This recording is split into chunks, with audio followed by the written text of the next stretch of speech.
I love our theme this year, Turn It Up. And for me personally, I really love Chuck's words. I'm quite inspired by that. The world is ours to shape.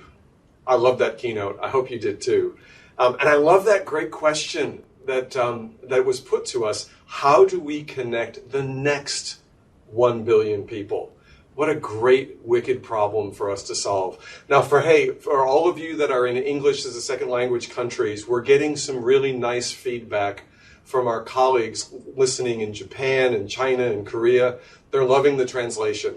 So something I'd love to call out to you is if you want to have the subtitled captions in your local language, we've got 7 Asia Pacific languages there. Go to ciscolive.com/2021. Demos. I loved all those demos. It's so exciting. And so with that, another thing I really want to call out to you is the world of solutions. If this is your first Cisco Live, you might be, what's the world of solutions? It's our digital exhibition space. There's 34 partners there. You can see everything that they're doing to extend Cisco's great innovations, and you can go to our own booths. For instance, I went in and looked at Cisco Security. There were 10 demos there that I could go to straight off the top just on Cisco Security around a lot of the features that you just saw our executives explaining. I love this idea that this digital world is a great new opportunity for us, creating new digital experiences. Well, this Cisco Live, for me, is a great example of that.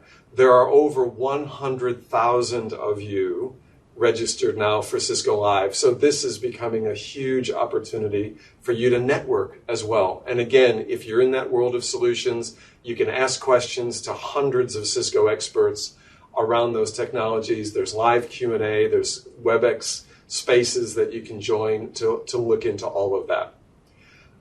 Some of the things that I loved, while Liz touched on over 400 new features just in WebEx alone. Again, all of that's available to you in the demos. I love Todd's demonstration of how we're transforming the infrastructure and integrating all of those solutions into a single platform. If you loved all this and you want to see more, look at those sessions, look at the Anytime sessions. If there's anything that you've missed, the Anytime sessions will pick that up, and you can learn all about that again at the URL ciscolive.com/2021. And now it's time for our local speakers to kick in. Seema, do you want to take us away on what's next? Yeah, absolutely, Ray. I mean, what a powerful keynote. Really makes me feel proud to be working for a company that emphasizes so much on helping our people and really driving that inclusive future for all. Again, you are on the Innovation Channel. Everything that you heard our leaders talk about today is on this channel in a lot more detail, and you'll see those really cool demos being integrated into the sessions to bring those innovations to life.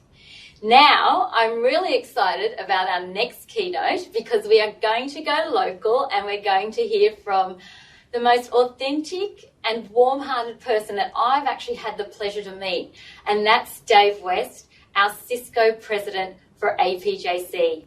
He's going to be talking about how this global crisis that we've all experienced in the last 12 months has really opened up opportunities for us to rethink the future. He's going to provide insight into the 6 technology trends and discuss the future of work and how Cisco is helping businesses in APJC innovate at speed. Don't forget, if you've got any questions, please make sure that you put them into the live Q&A chat, which is to the right of the video player. And also, if you really want to have that full immersive experience, go to ciscolive.com/2021. Now, Ray talked about the WAS and the Anytime sessions and all that amazing technology library that you can get your hands access on. But you know what? And Jerry mentioned it just before. We've got some amazing performances. So you can then flick over to the leadership channel to check out our amazing performances, or even get down to those 4 deep technical channels as well. Don't forget, ciscolive.com/2021.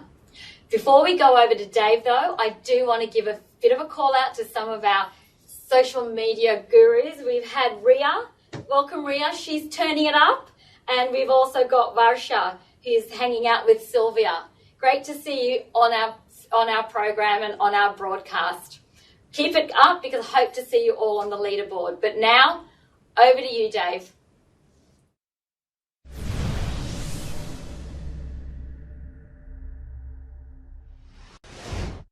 Welcome, everyone, and thank you for being with us. I'm Dave West, President, Cisco Asia Pacific, Japan, and Greater China.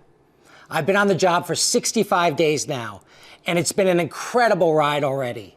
I'm not new to Cisco or the region.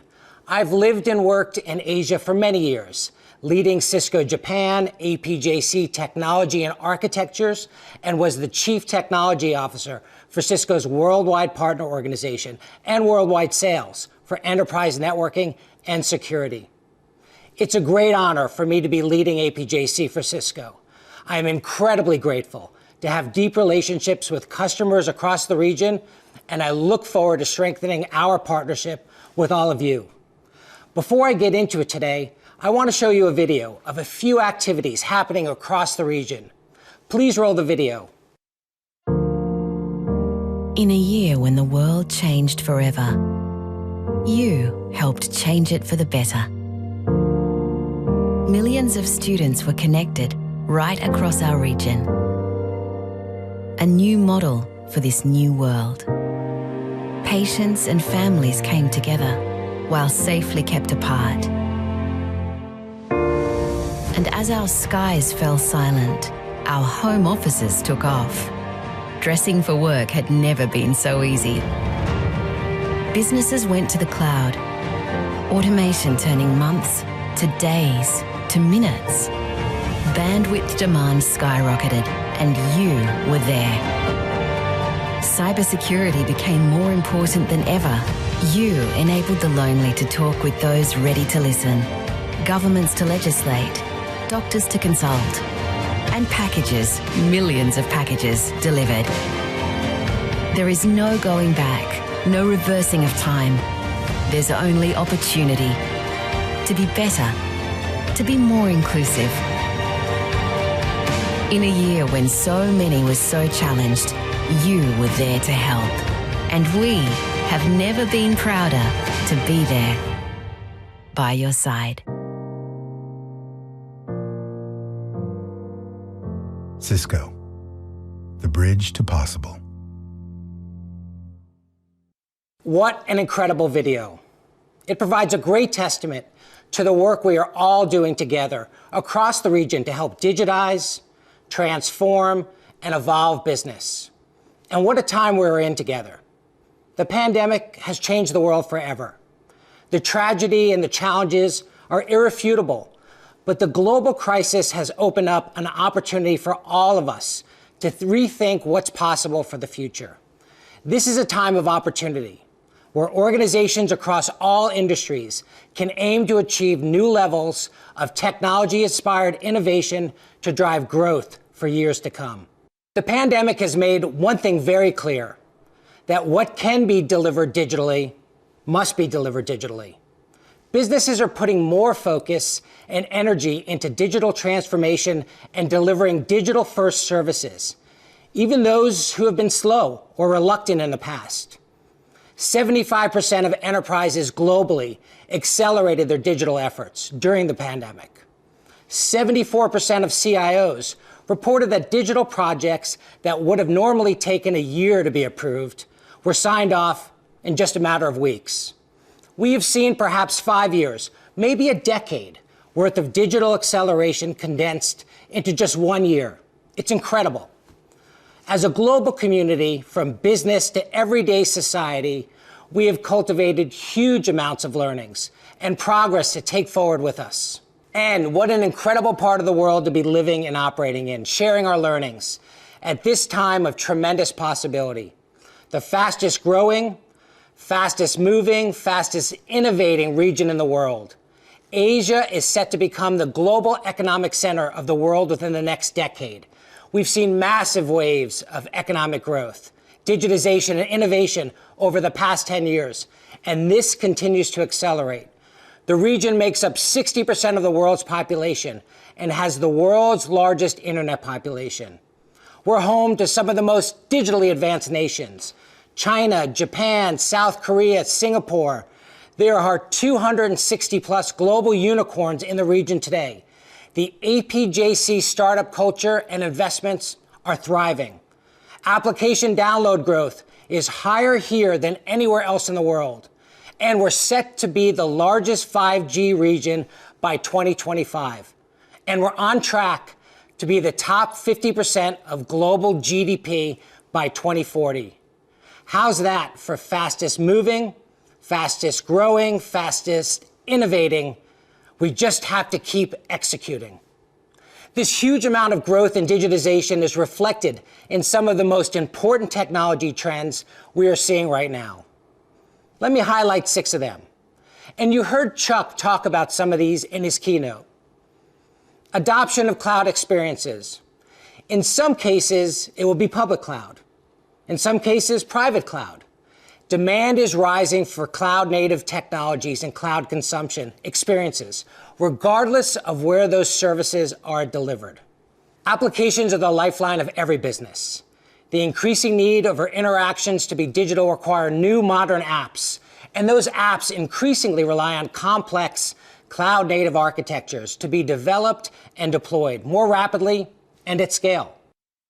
The shift to hybrid work, the future of work, will see work and workplaces span the home and the office, and anywhere else there is secure connections to the company network. Security is moving to the cloud. The new distributed workforce and distributed applications are driving this shift. Security must be deployed everywhere and in everything that we do, from network to data to devices to users. And the transition to 5G and Wi-Fi 6. The need for connectivity has never been greater, ever. This transition is reshaping telecommunications infrastructure and unlocking new experiences from enterprise to consumers. And apps and workloads absolutely are moving closer to the users and devices, and they are increasingly delivered and consumed from the distributed edge. This is bringing computing at or near the source of the data, so apps can be more relevant where the data has value.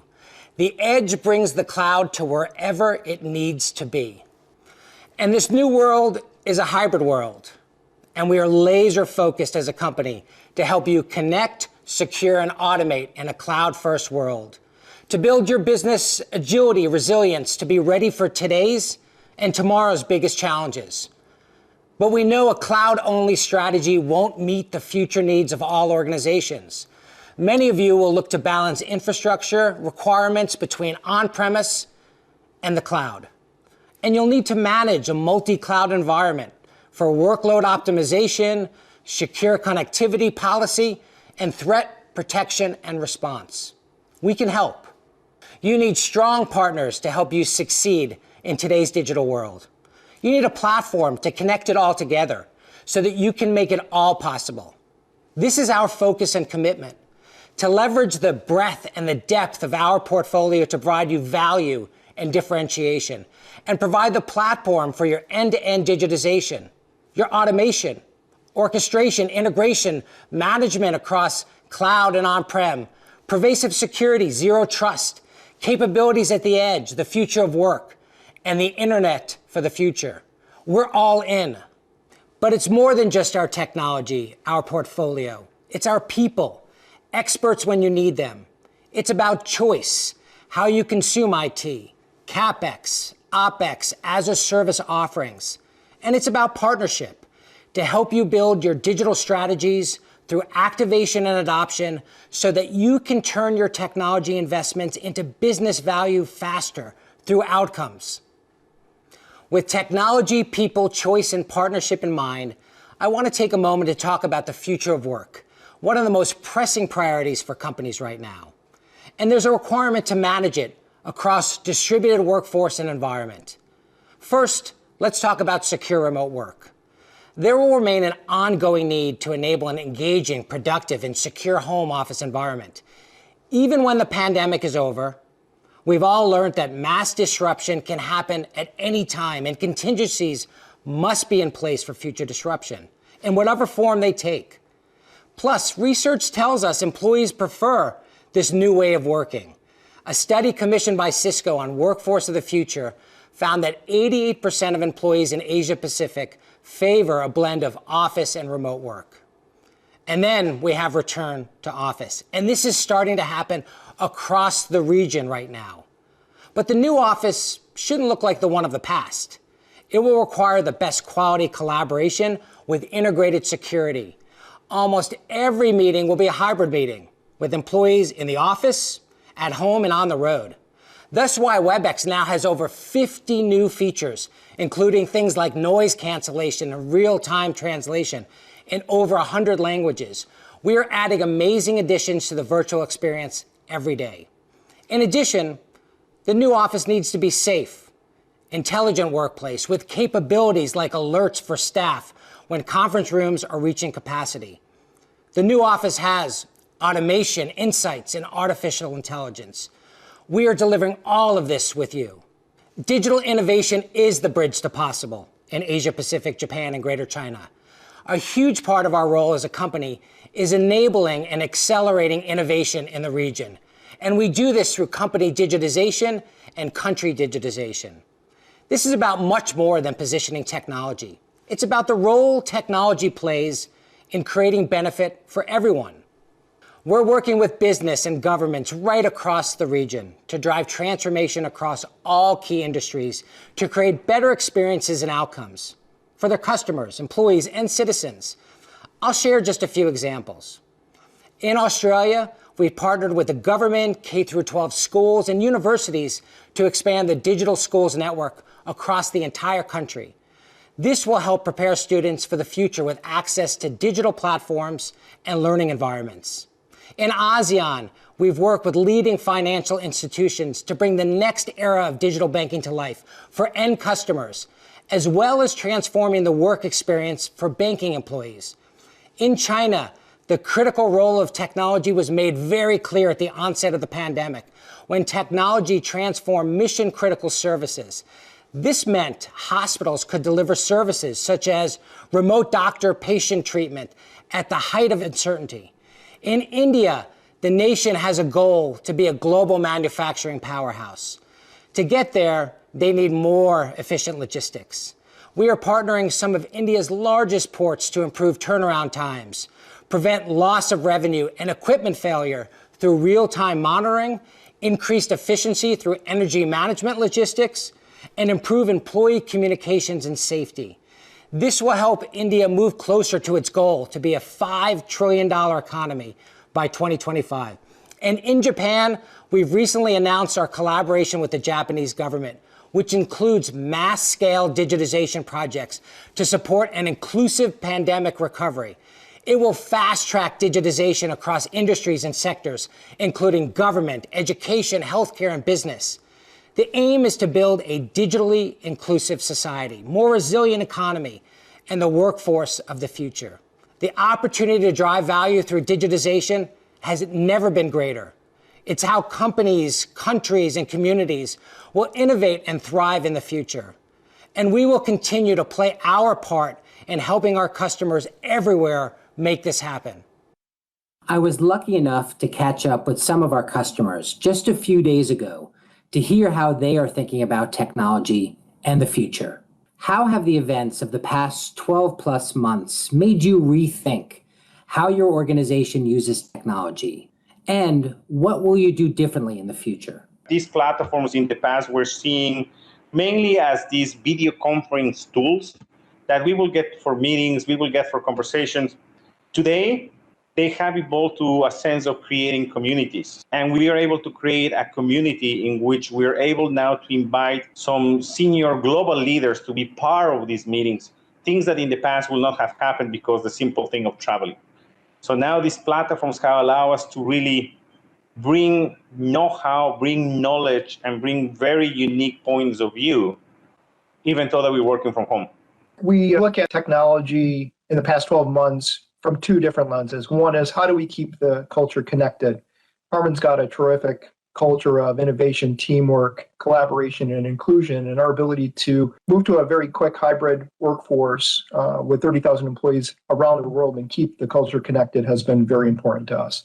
The second has been keeping connected with our customers. So our ability to maintain a level of business continuity and delivery to our customers is incredibly important. So the ability to provide virtual venues, as well as training to distributors and installers of our products, has allowed us to stay very closely connected with our customers. The core of digital transformation is about how well connected the enterprise is.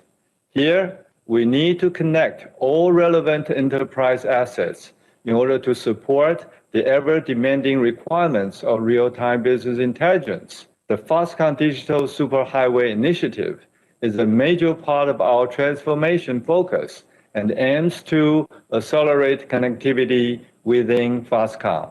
What we've done over the past 5 years has proven over the last 12 months that our strategy was right.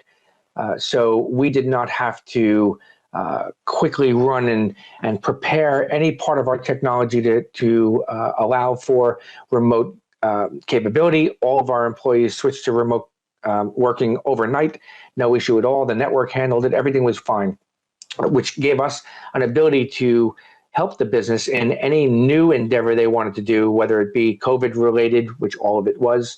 We were there to help them. So we were first in across the world in many retail initiatives as a result of our technology strategy being spot on.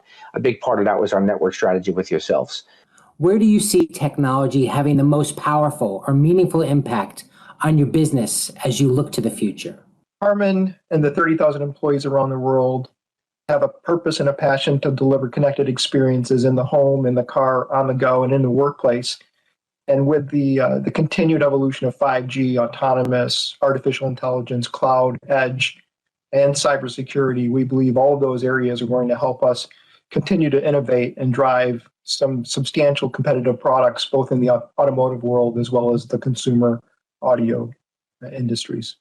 Grab became in Southeast Asia a key component of the day-to-day life of people in these cities that were under lockdown.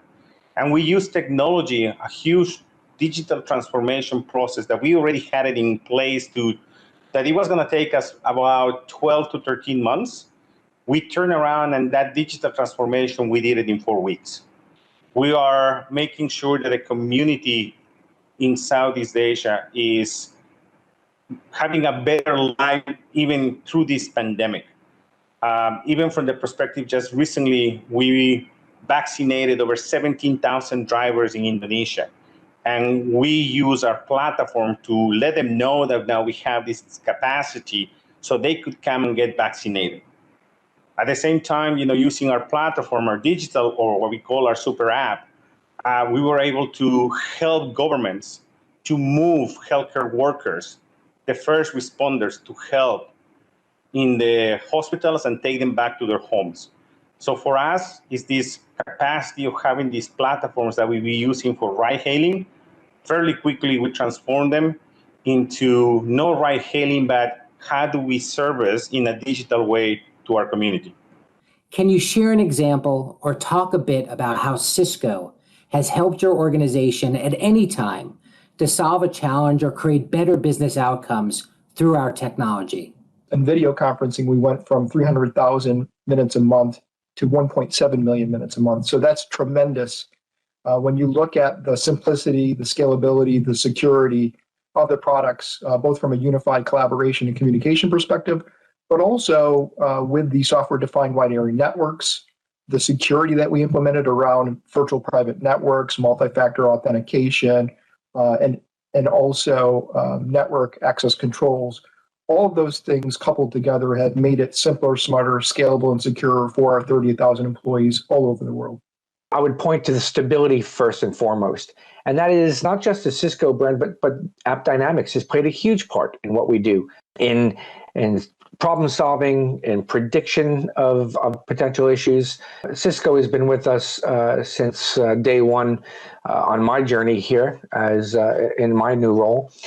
We've taken on a huge partnership, and part of that partnership was putting together our strategy for a software-defined network and a new state-of-the-art secure network to support everything we're doing. Cisco is our strategic partner in regard to the Foxconn Digital Superhighway Initiative.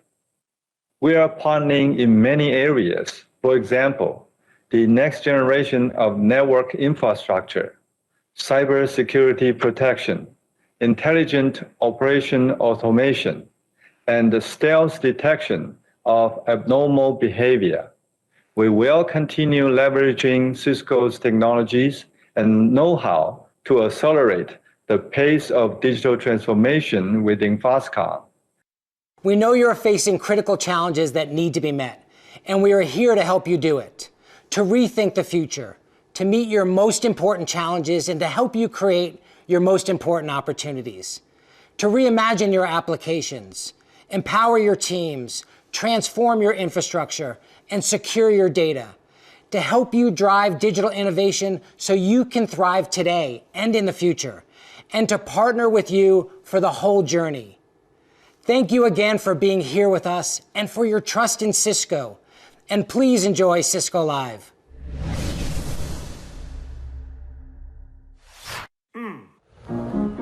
There's a world where every one of us is connected. Everyone.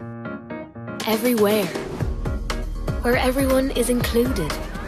Where everyone has access to information, education, opportunity. There's so much out there. I'm going. There's a world where buildings are smarter, where automation fuels productivity. And our planet's health is as important as our own. There's a world where everyone is invited to participate, to contribute, to be bold.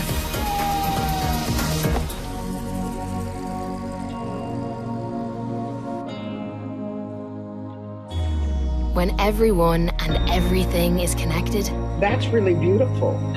Anything is possible. Good morning. Cisco, the bridge to possible. Isn't Dave amazing? What a way to set the stage for the next 2 days. Great to see all the innovation that's accelerating in our region and the role that technology is playing across so many of our industries. And it's really interesting to hear some of our customers and how quickly they've had to really accelerate their digital transformation and rethink about the use of technology in their organisations, given the events that we've all experienced over the last 12 months.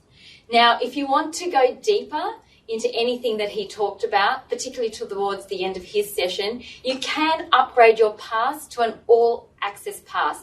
It's pretty much like the all-you-can-eat. You get everything. So you have to go to ciscolive.com/2021. And I also want to talk to you about what we call these anytime sessions. There's a whole library full of them, over 350. And so they're the types of sessions that you could watch at any time, at your convenience. You can even favorite the ones that are really important to you. And don't also forget about the connected learning sessions. Now, they're going to be available to you after our broadcast, and there's about 100 of them, but you have to be quick. You have to actually be quick for those because spaces are limited. And you'll be able to find them if you go to the session catalogue. Don't forget, again, join us on social media. The thing that's making me really smile at the moment is all the photos that are coming through, and I've just been checking out people's pets and people are with their kids. It's really fun. So make sure you join the conversation with hashtag Cisco Live and tag us at Cisco Live APJC. We'd love to see your photos and get you out there on the gallery. Don't forget too to fill out the survey. Really important that we hear from you so we know what you're thinking, because that's going to really shape the future of next Cisco Live. Now, Ray, could you tell us what's next on the agenda? Hey, thanks, Simo. Hey, APJC, it's time to get into the detail. We've got our first deep dive session coming up in the Innovation Channel, and I'm so excited about this. All of our speakers have spoken about how we're in a cloud-first world. We're cloud native. Our digital applications have to move through multiple clouds to deliver for our end customers. And that's what this session is going to be all about. And demos. There's going to be some really cool demos I think you're going to enjoy. Now, hey, remember, if you want to talk to our experts live, even during the session, don't forget there's live Q&A if you're on Cisco Live ciscolive.com/2021. So again, ciscolive.com/2021. You can join the Q&A, talk to our experts if you've got questions. And remember, you can go see demos afterwards in the world of solutions. Let's watch now.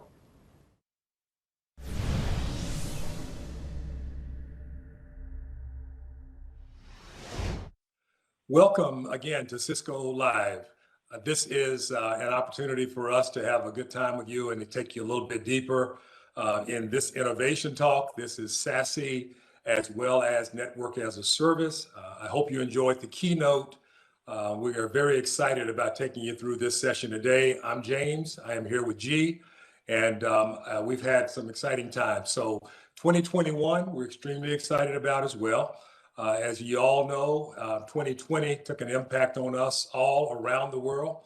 In some ways, it impacted us personally, and then also, G, it also impacted us from a business perspective as well. Yeah, thanks, James. Wow, what a difference a year makes. Overnight, entire industries had to switch to remote work. And now the network is not just the WAN, but the internet. And so latency, security, visibility are all essential for business connectivity to applications. In this environment, traditional networking and security are even more complex. And James, I'm so excited to be with you to outline Cisco's strategy for our secure access service edge and network as a service in today's presentation. Thank you, G. And you mentioned the network transformation. So let's take a little closer look at some of the evolution that's taking place within the network. When you think about the fact that we were all sitting in the campuses and branches around the globe, you know, the network was very different, but very traditional based on our experiences over the last decade plus. And one of the things that we see is we see this tendency to go site to site. You also see the core things at the center of today's or yesterday's networks, if you will, that were anchored around MPLS, transport, core routing services, perimeter security. But when you look to the right, you begin to look at the right side of this particular diagram here, you will see that the networks have in fact changed. We're all working remotely, we're all over the place, and that is creating quite an interesting dynamic where the internet basically becomes a network. And so you begin to see a need for users to get to applications from anywhere at any time. That also begins to see a few other things begin to rise up to the top, like cloud on-ramp and SD-WAN and IP overlays and even application SLAs, which are, you know, again, things that are just prominent in this internet-centric world. But one of the things that's also at the center of that is the internet and cloud. And when the cloud becomes at the center of things and the internet becomes at the center of things, you will see requirements begin to bubble up. And one of those requirements is around security, and in particular, architecture as well. And so with that in mind, I'd love for you now to maybe take over and let's take everyone through SASE and what that means and the impact of this environment on that. Thanks, James. With applications moving into the cloud and users logging in from anywhere, our customers are telling us that the biggest problem they face is how to securely connect these together. Our solution is to move your secure WAN to the cloud edge. This is being referred to as Secure Access Service Edge, or SASE.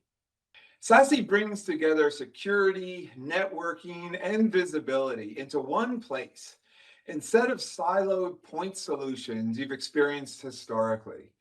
We are integrating these capabilities into one single integrated service cloud.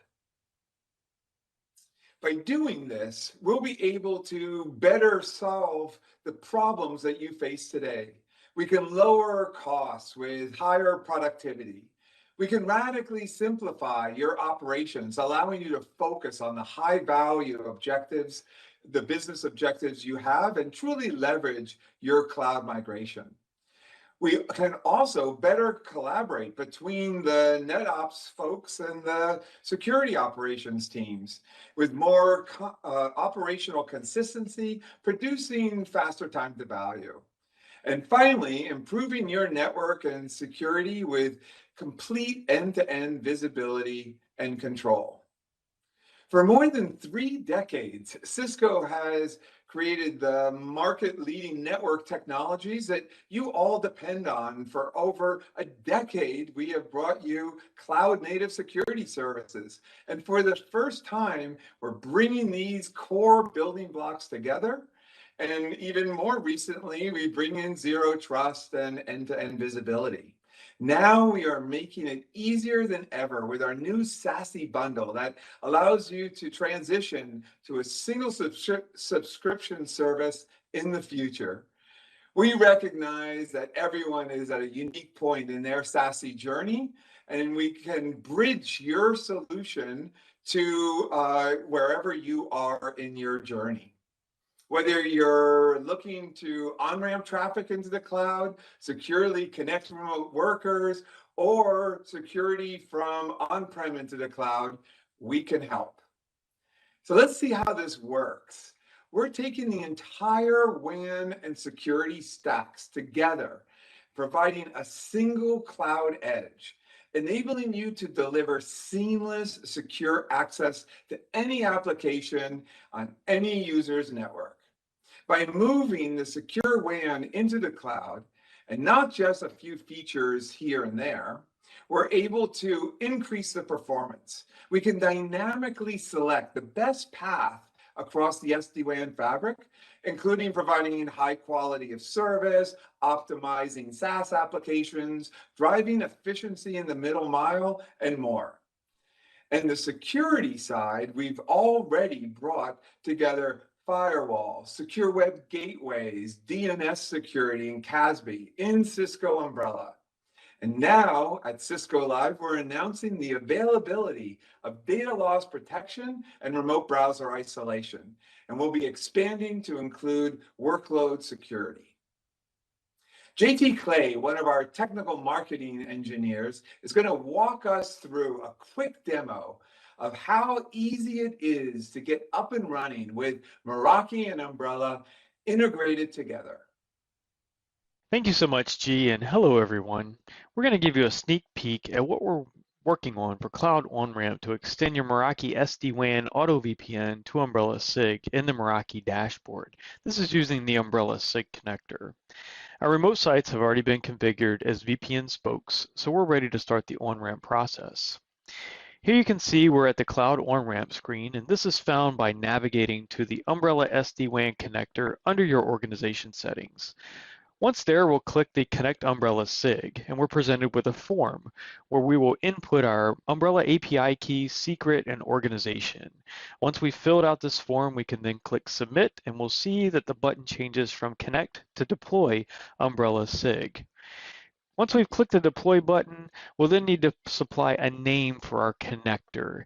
Here we're going to use the name SIG US, and then we'll select both our primary and our secondary data center. Here selecting Los Angeles and New York, for example. Optionally, we can select to deploy the connector as a hub and all of our sites configured as Auto VPN spokes. If left unchecked, we'll just need to deploy these later on. We can then click Submit. Once we've clicked Submit, we can navigate to our Deployment tab, where we can see our primary and secondary data center, LAX and New York City.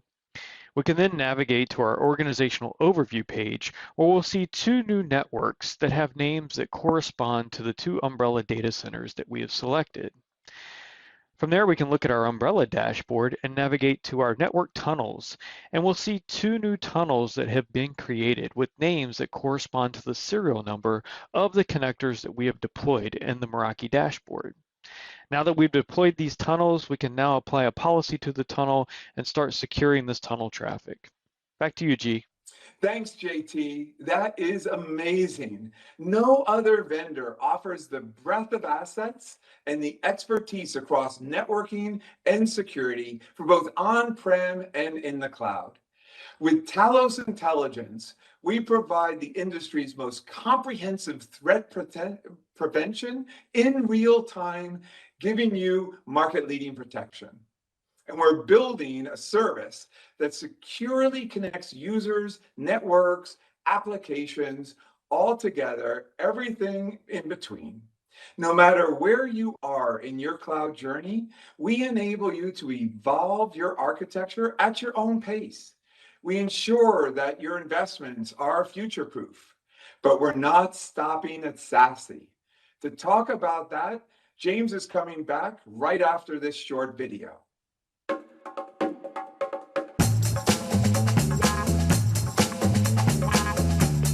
In today's world, your way is the way. Now, you can get that same simplicity and flexibility across your business as a service. We're transforming how you consume and use technology with an ecosystem that's designed around your needs. That's IT your way, an unparalleled experience that ensures your business runs as you intended. That's Cisco Plus, simplified IT your way.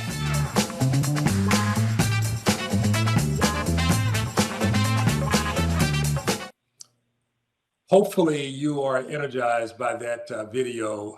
I am so excited to announce Cisco Plus.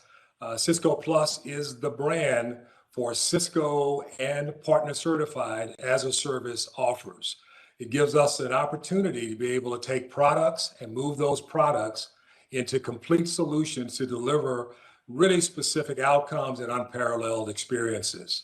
The Cisco Plus brand is just an extension of the world-class brand, which is Cisco, that you helped us to create. And then it's Cisco Plus, and that plus are all the capabilities that we will envelope underneath the Cisco Plus brand. So we're going to anchor with the brand in 3 areas, and this is something that you will see as we roll offers out that fit underneath the Cisco Plus family. We're going to anchor around simple. You've asked us to kind of simplify the way that you do business with us, simplify the experience when you're on our platforms and our offers. And so we're going to significantly simplify that and make sure that that experience is one that will bring you back time and time again. Also predictable. We want to make sure that the outcomes that we deliver are going to be predictable every time. We're going to ensure that you can trust in us to be able to deliver the service level objectives that you desire and give you that level of predictability. Also intelligence. One of the things that we pride ourselves on is being able to take lots of data and insights and then to use that insight to help our customers make the right decisions, whether those are buying decisions or whether those are operational decisions to make the adjustments necessary to achieve the value that you desire. And so that intelligence will also be another one of the key anchor points within the Cisco Plus brand. It will also give us the ability over time to make sure that the experience you see gets richer and richer as we get more and more insight. It will also be a plan or a brand where we can ensure that you can consume very flexibly. You'll be able to buy all these offers as a subscription, flexibly consumed. And then finally, again, as we mentioned up front, this will be extensible to our partners because, again, we understand the value that our partners provide for us. We want to make sure we create the right lanes of value for our partners. So as we think about Cisco Plus and now the offer around network as a service, we will have a number of our offers that will fall under the Cisco Plus umbrella. Network as a service, as it evolves and as it comes to market, will be a Cisco Plus offer. We want to try to make sure that with network as a service that we not only leverage our leading networking capability, but also we want to make sure that we leverage the security strength that you heard G talk about. And then, of course, we're going to also talk a little bit more about visibility. Those, we believe, give us the combination that will allow you to receive and achieve the outcomes that you desire. There are a few things we want to make sure we also cover. And that is, one of those is around optimized application experiences. Oftentimes, how we feel when we go online has all to do with the application experience and our ability around traffic management and routing, our ability around visibility and assurance will ensure that the application experience is going to be the best that you could possibly have. Also, security and visibility. When we talk about what makes for that trusted environment, those trusted offers, security will be paramount. You heard G talk a lot about that.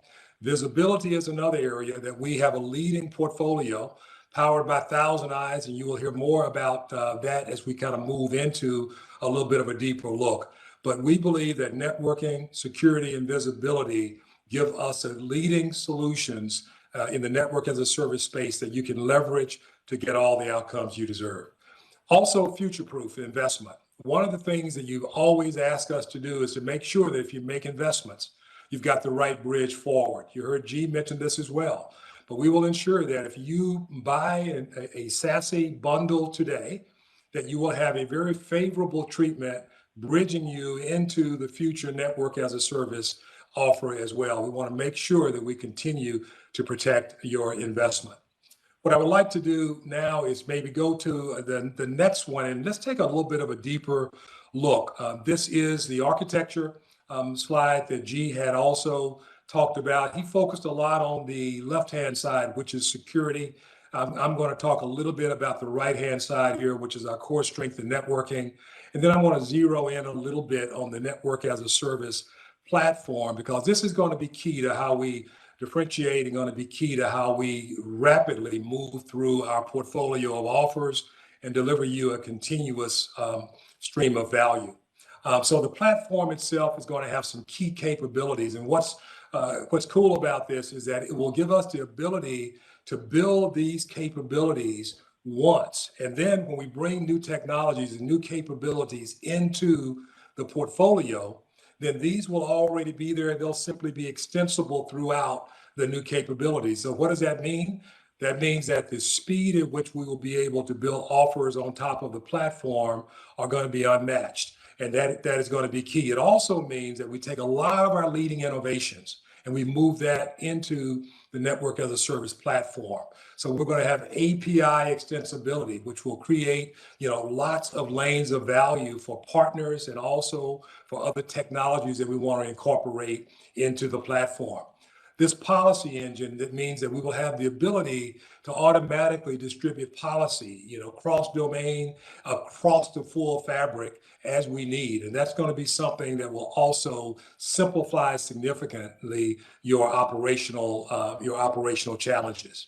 The global cloud on-ramps is going to be technology that will allow us, you heard G talk about this, but one of the key things is how do we get any user to any app, to any cloud, anywhere at any time, and having the ability with all of our world-class networking, traffic management technologies, we'll be able to truly leverage this global on-ramp capability from the platform, and that'll be extensible as well.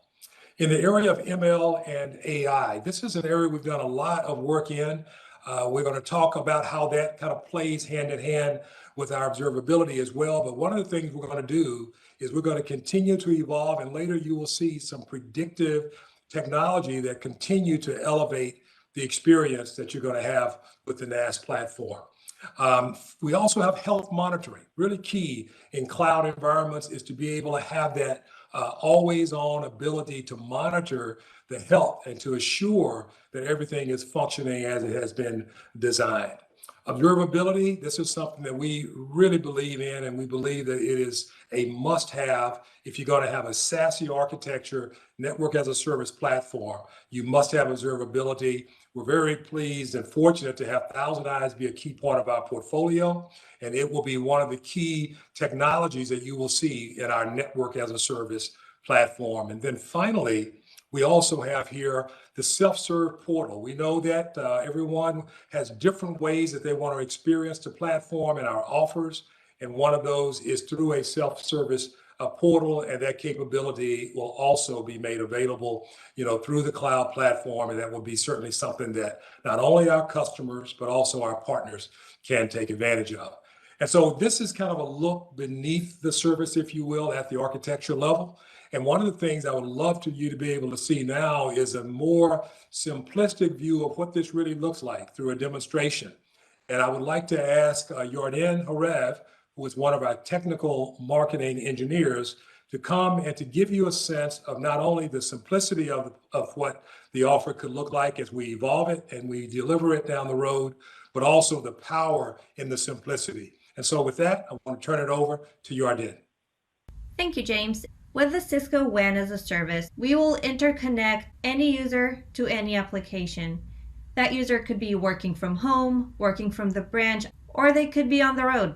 We'll be able to connect them to any application. That could be a private application or a SaaS application.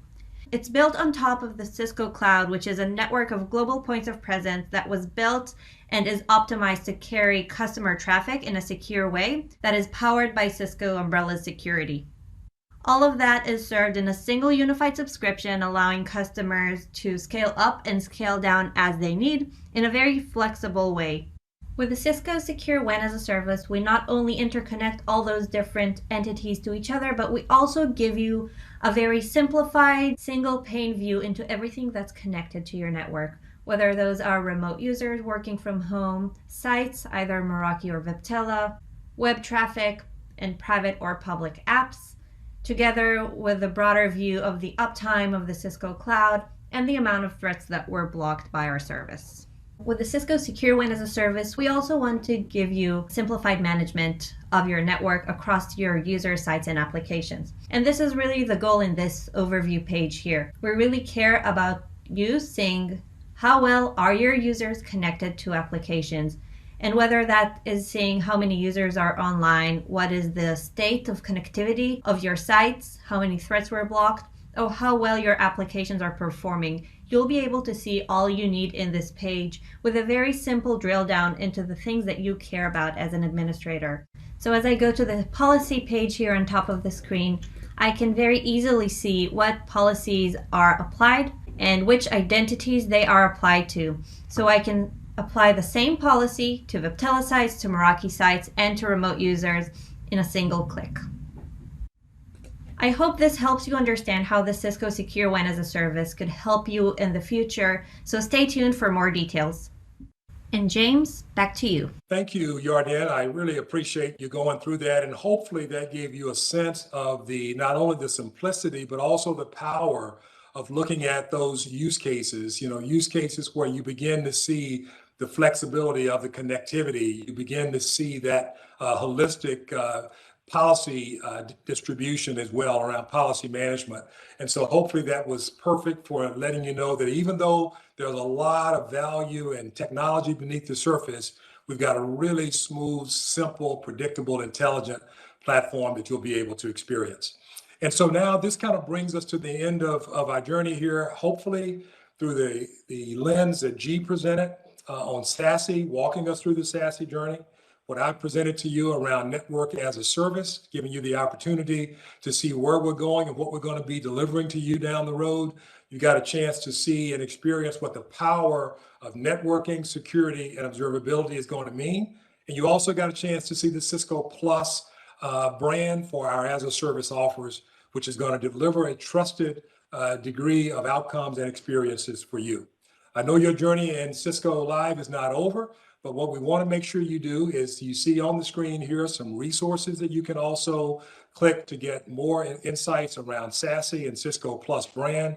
And then you also have some other sessions that we would love for you to be able to check out to give you more insight on networking, more insight also on our observability offers.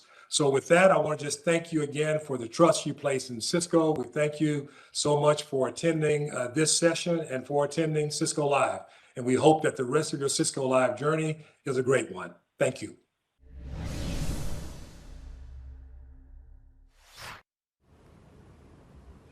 Wow, Cisco Plus, what an announcement. Did you get to see it? I hope you caught that last session. I am super excited about Cisco Plus, and I don't know about you, I've got questions, right? We're all looking to secure our users, secure our data, secure our processes, and Cisco Plus is such an exciting way to look at that. If you've got questions, if you want to see more demos, remember, if you're at ciscolive.com/2021, there's live Q&A, there's the World of Solutions, and you can go see the demonstrations, and you can ask our experts questions. They're all standing by.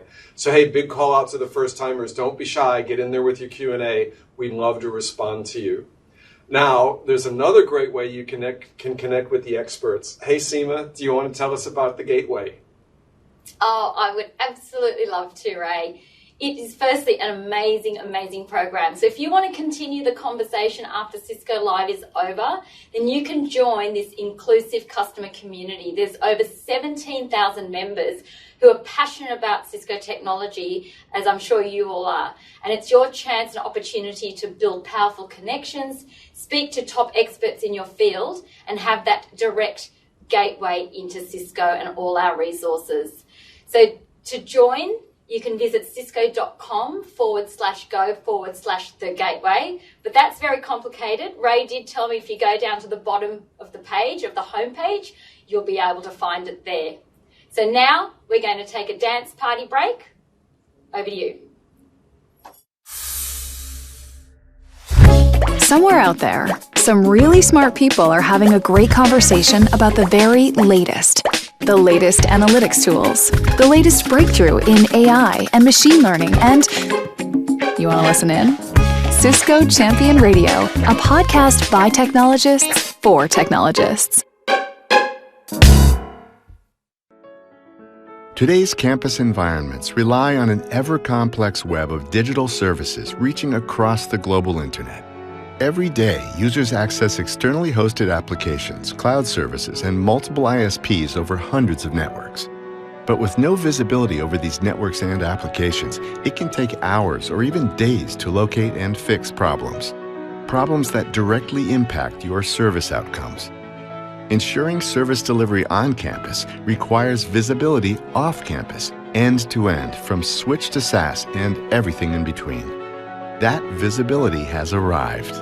Introducing Thousand Eyes Service Assurance for Catalyst 9000, now part of your DNA software subscription for new and existing Catalyst 9K customers. With Thousand Eyes, you can see every network hop across the internet to SaaS applications, your data center, and cloud-based services. Thousand Eyes Vantage Points are now included on your Catalyst 9000, so you can quickly and easily start seeing beyond your own network. With comprehensive insight across service providers, you can pinpoint issues fast and fix them, or escalate them to the right party. So you can deliver the experience your users expect and your business depends on. The industry's best enterprise switch now has the industry's best SaaS service assurance solution. Thousand Eyes and Catalyst 9000. Your view of the network just got a whole lot bigger.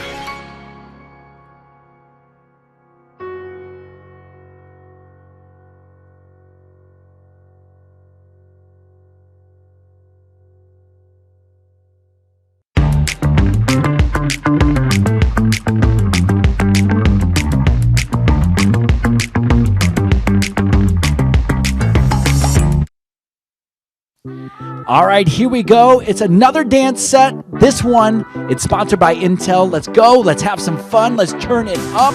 It's DJ Nick hanging out with you guys. Let's have some fun.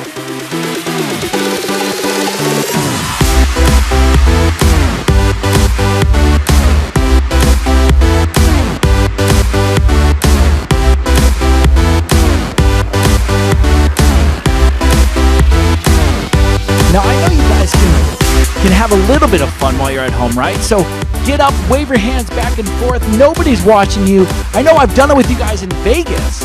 So I know that now on a global stage, virtually, we can all do it together. Let's have some fun. Let's enjoy ourselves. Cisco Live 2021, that is what it's all about. It's about bringing everyone together, even if it is globally and virtually this year. Let's have some fun.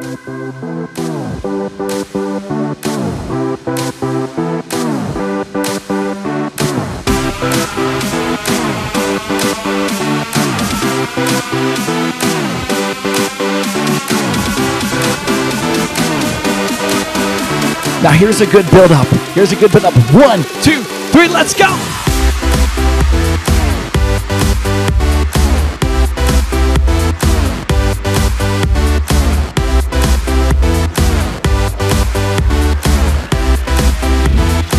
All right, only 30 more seconds in this still dance break. Come on, let's go!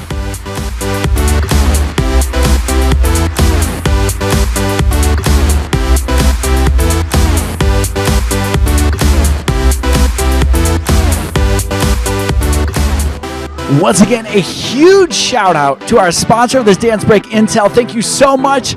Everybody, hope you're having fun. Cisco Live 2021. My heart rate's going now. Thank you guys. We'll see you guys. Let's have some fun. This DJ Nick, come on.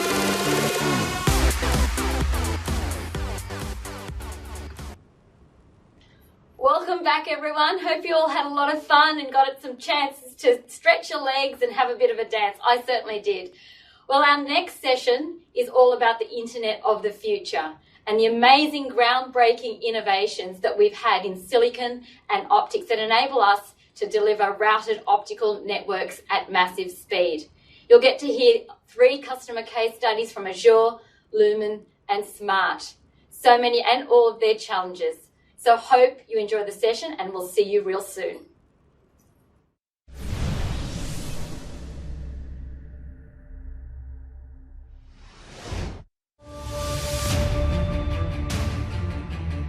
I want to create stories that take people through new worlds like a roller coaster. Filmmaking is a creative medium that uses a lot of moving parts. And the faster technology gets, the better it is for a creative person. It's building and it's growing faster. And I see that happening with Cisco. Between the film industry as it is and the film industry as it will be, there's a bridge. Cisco, the bridge to possible. The digital divide is real. In fact, there are over 3 billion people around the entire world that have either no connectivity or underserved, which means they have less connectivity than they need. The real question for all of us is how do we enable to connect the next billion users around this planet? Well, we at Cisco believe that this can be done through innovation and dramatically lowering the cost of both buying and procuring equipment, but also being able to manage operationally that equipment as well. Back in December of 2019, 15 months ago, we actually launched the Internet for the Future, where we talked about innovations in silicon, systems, and optics. And less than 15 months later, we have a whole new set of innovations to talk to you about today. We have, since then, 9 new additional pieces of silicon to add to our Silicon One portfolio, which brings the total to 10. We also have completed our Acacia acquisition, which brings in a whole new set of digital coherent optics, as well as the future of how networks will be built that we are calling routed optical networks. So with that, what I'd like to do is hand it over to my friend and partner, Bill Gartner, to talk about all the innovations that are happening and how you're going to fundamentally change how networks are built for the future for the internet. Thanks, Jonathan, and I'm delighted to be here today. I want to tell you a little bit about what's happening with routed optical solutions, routed optical networking, and some of the innovation that's going into that.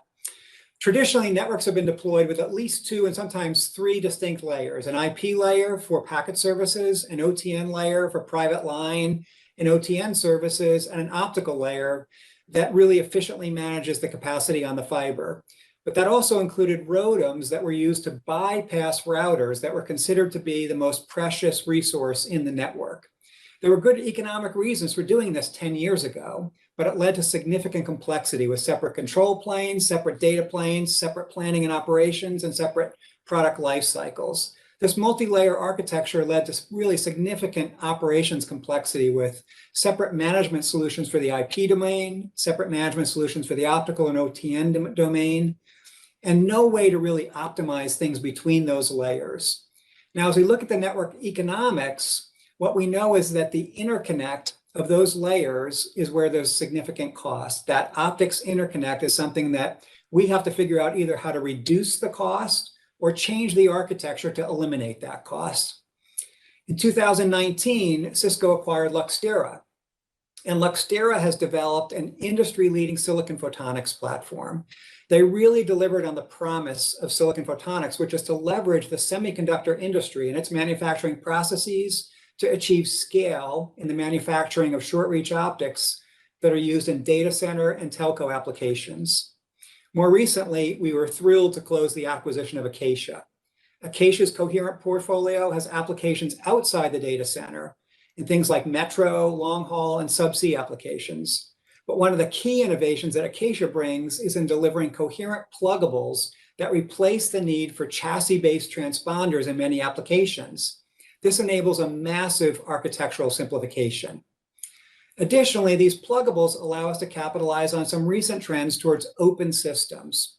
Historically, optical systems were closed, but Cisco is strongly supportive of industry consortiums like TIP and Open ROADM, which are driving disaggregation and open solutions. These provide customers with increased choice and eliminate the fear of vendor lock-in. As we look to simplify networks and eliminate layers, just look at the chain of products that are required to get a signal from a router into the fiber today.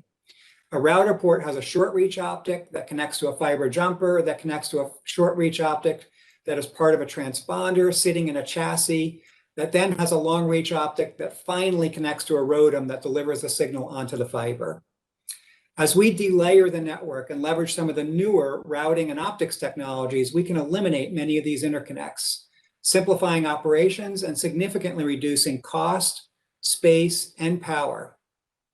The future is much simpler, leveraging high-capacity router ports and ZR and ZR+ pluggables, DWDM optics, and the economic benefits are real.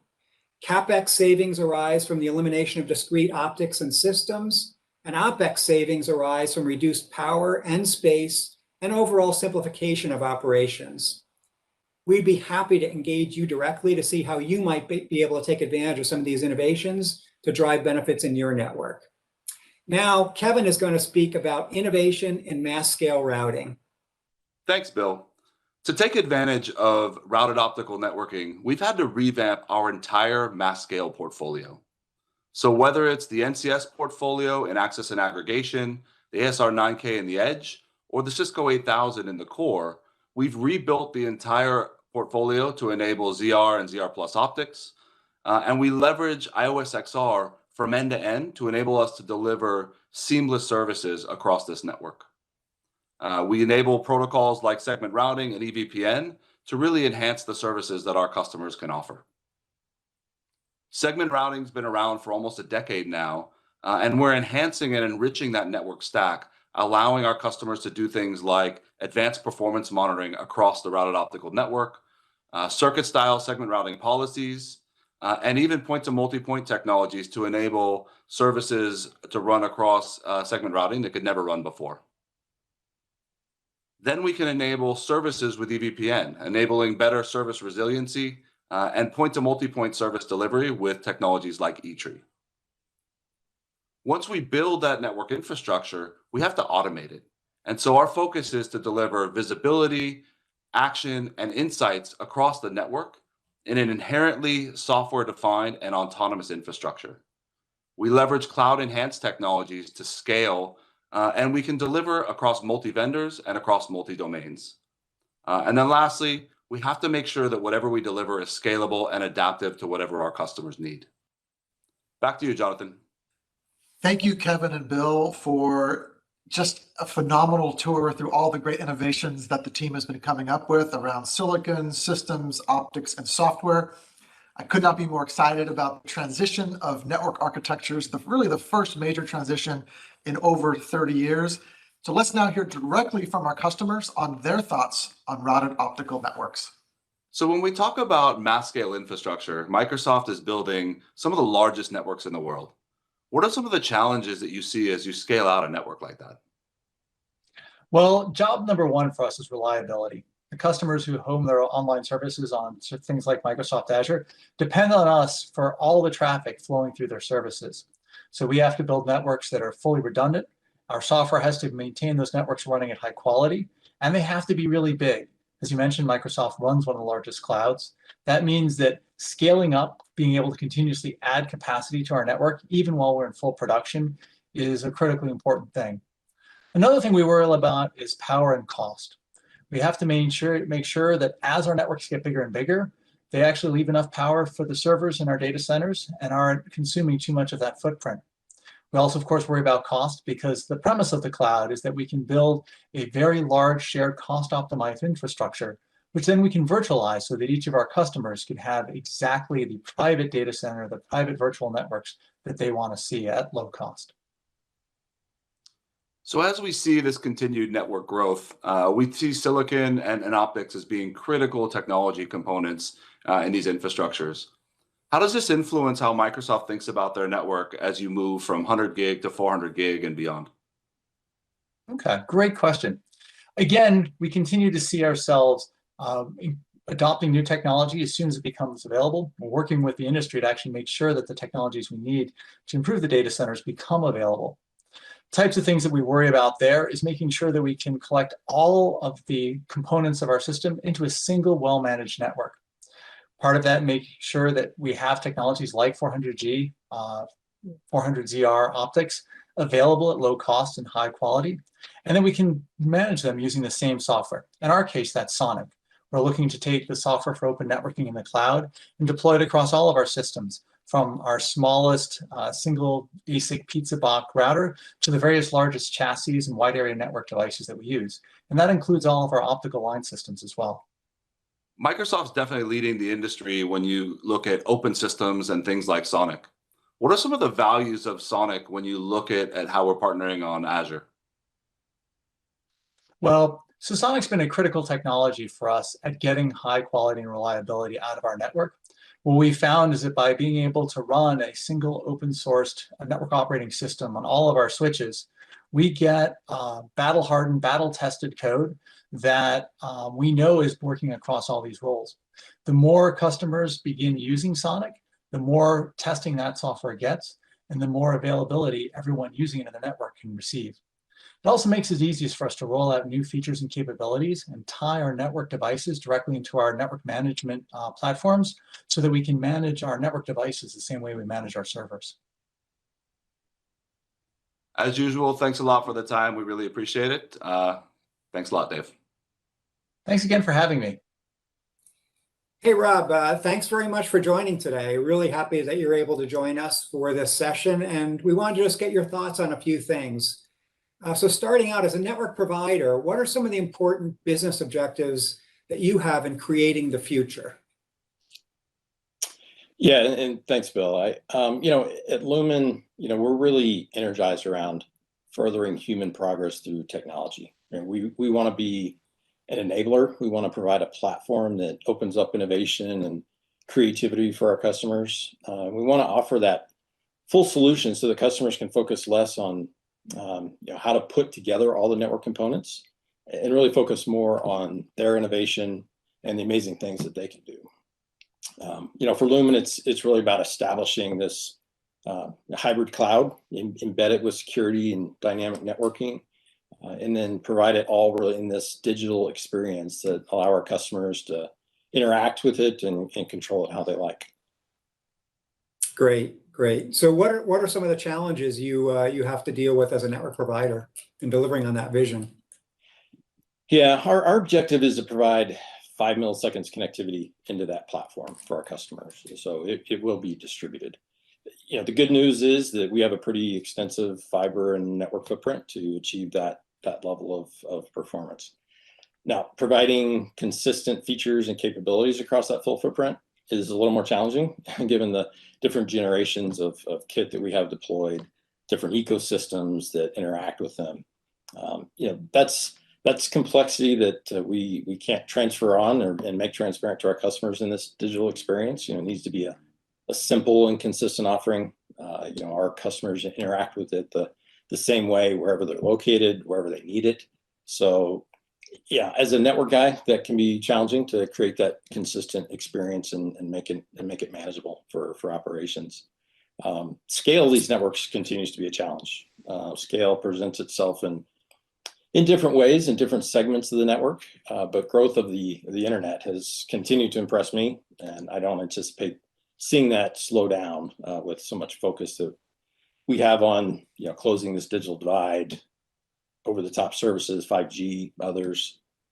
And we've been ready for 400 gig for actually quite some time. And as we get that rolled out, we'll still have some very large link bundles, even with 400 gig. But it tends to be the logical scale that's more challenging. We can put together large physical networks and make that work generally, even if it's not ideal. But the constraints and things like logical customer interfaces, instances, memory for routing and forwarding, performance data, those have been probably the more common and the more difficult obstacles to overcome. Great. And as you think about overcoming some of those obstacles, How do you think about converging IP and optical as perhaps a way that can help simplify things in your network? We tend to think that flat is better. It's not better in all cases, but yes, layers imply transitions, imply cost, imply complexity. So if we can collapse those layers, there's definitely some value to be gained. We've been preparing for this IP optical convergence for many years, and there have been some opportunities that we've taken advantage of, but they haven't really been these consequential shifts in architecture, and even some of the value that they bring can be offset by operational complexity or other factors. While we're still early, there's some real potential in some of the open optics work being done, specifically for 400 gig right now.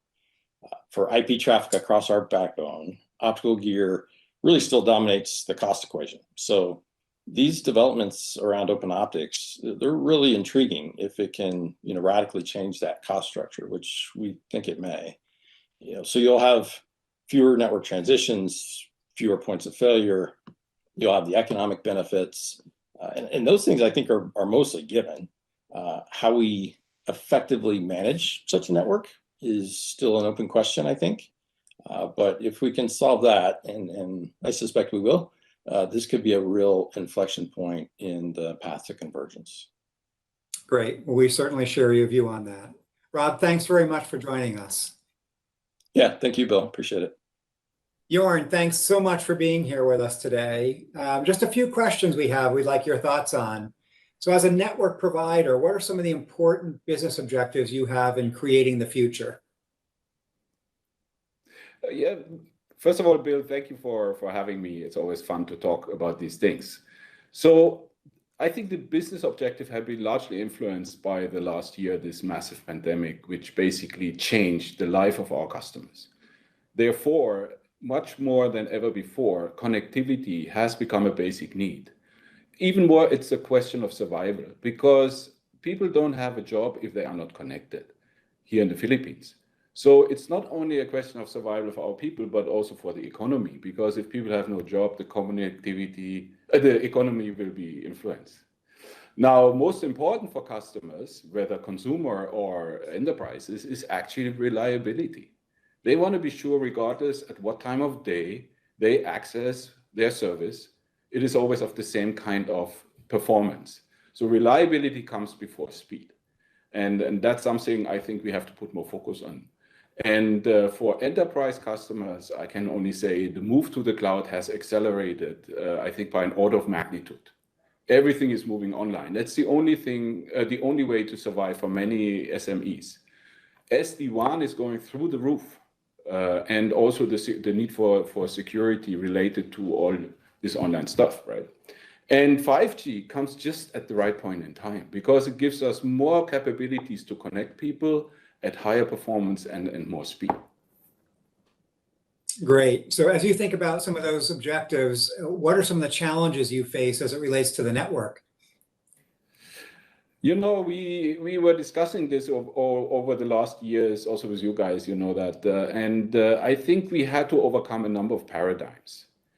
When we started to do data, we were coming from a voice-centric network.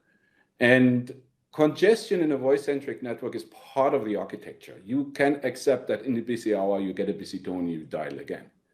But in the world where data, the access to data, to the internet, has become a question of survival almost, a basic need, congestion is not something we can accept anymore. So customers really want us to give them something which they can rely on. Therefore, we, as a number one target, set ourselves the idea of a congestion-free network, which needs a different architecture than we had built before. Then for us, it was very important to move to a highly resilient, highly scalable architecture. And it is not enough to just build a network. We have to look to what services we are running there end to end. So the network, in a way, needs to be service aware or service optimized. And just in the last year, the new challenge which came about was the flexibility to move capacity around. Because when the pandemic started and the lockdown came, 30-40% of people moved out of the CBDs into the provinces or into the suburban areas and started to work from there. So while overall the data grew maybe by 30-40% in that time, in those areas we had 3 to 4 to 5 times more data. So the need to shift capacity has become also a very critical capability. So it needs to be part of the architecture and not just a problem to be solved going forward, because I don't think the world will come back to the old style. People will stay online and they will want to work from home when they want, and they will go back to the CBDs when they want. So we need to be flexible in our ability to reply. Yeah, I totally agree. What are some of your thoughts on compelling reasons to try to converge IP and optical? So I think when it comes to building networks congestion-free, highly resilient, highly scalable, simplification is key. It is critical to cope with the increasing scale and also the increasing innovation speed we are facing. So technologies which help us to achieve that, like converging IP and optical, which is, in my opinion, is a no-brainer, right? It was, a concept since long, and now we are there. Also, the thing you guys are doing, these pluggable DWDM optics, which provide an enormous flexibility and cost benefits, will help us to create simpler architectures, which are easier to maintain and also easier to automate. And then we can also apply algorithms which help us to move from a reactive maintenance into a predictive, big data-based maintenance, which can help us to, become more resilient and reliable. Jorn, thank you so much. That's some really, really good insights for us. And I think you share some of the same objectives and challenges as many of your peers around the world. Thank you, Bill. Pleasure always. A huge thank you to our phenomenal customers for joining the session, as well as both Kevin and Bill. As you can tell, we could not be more excited about the future of networking with routed optical networks. In fact, we have 2 additional tech innovation sessions if you'd like to learn more about this. Thank you all and have a great day. It's called the digital divide, a gap between those that have access to the internet and those that don't. And with technology advancing at blinding speeds, so too grows the gap, wider and wider. And in rural America, this gap separates more than 30 million homes and businesses from high-speed broadband service. Here, where I live, my internet has to keep up with me. And for me, it's a lifeline. Fortunately, between those who have and those who don't, there's a bridge. Built on a network foundation designed to deliver the fastest speeds, the most accurate connectivity, and the promise of 5G. A bridge capable of connecting every sensor, IoT device, and screen. Every school and every street. Everywhere, every time, and with the speed, bandwidth, reliability, and security deserving of everyone. A bridge, simpler to operate, faster to deploy, able to adapt in real time. To better connect those in need with those who provide, those who make with those who buy, those who teach with those who learn. And one company is at the heart of it all, a company of builders dedicated to a world of connection between one and all. Cisco, the bridge to possible.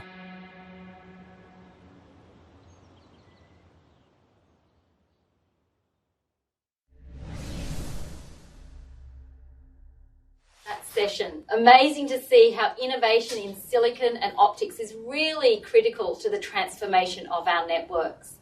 Really enjoyed what our customers had to say as well. Now don't forget, please fill out that survey. Your feedback is super important to us and you'll be able to find it under your profile in My Surveys. Also don't forget, go and visit the World of Solutions, and the Cisco Showcase has over 36 live demos and 12 booths. You can also access a lot of the partner stands as well and go and see some of the lightning talks and demos. Amazing stuff, amazing playground of technology for you all to go and see. And while you're there, go and click on the Cisco store. There's a lot of great merchandise available to you. I just noticed on social that Anu, she got her social. She got her merchandise about 10 minutes before Cisco Live started. So good on you, Anu. Hope you're wearing it. Anyway, Ray, I just want to see, has there been any action on social media? Hey, Seema, thanks for the call out. DevNet is cutting it up. Hey, big call out. You've got to call out Susie Wee. Susie, we love that you're out there watching. You're tweeting like crazy. I love the reflexive selfies. That's really cool. I haven't seen that before.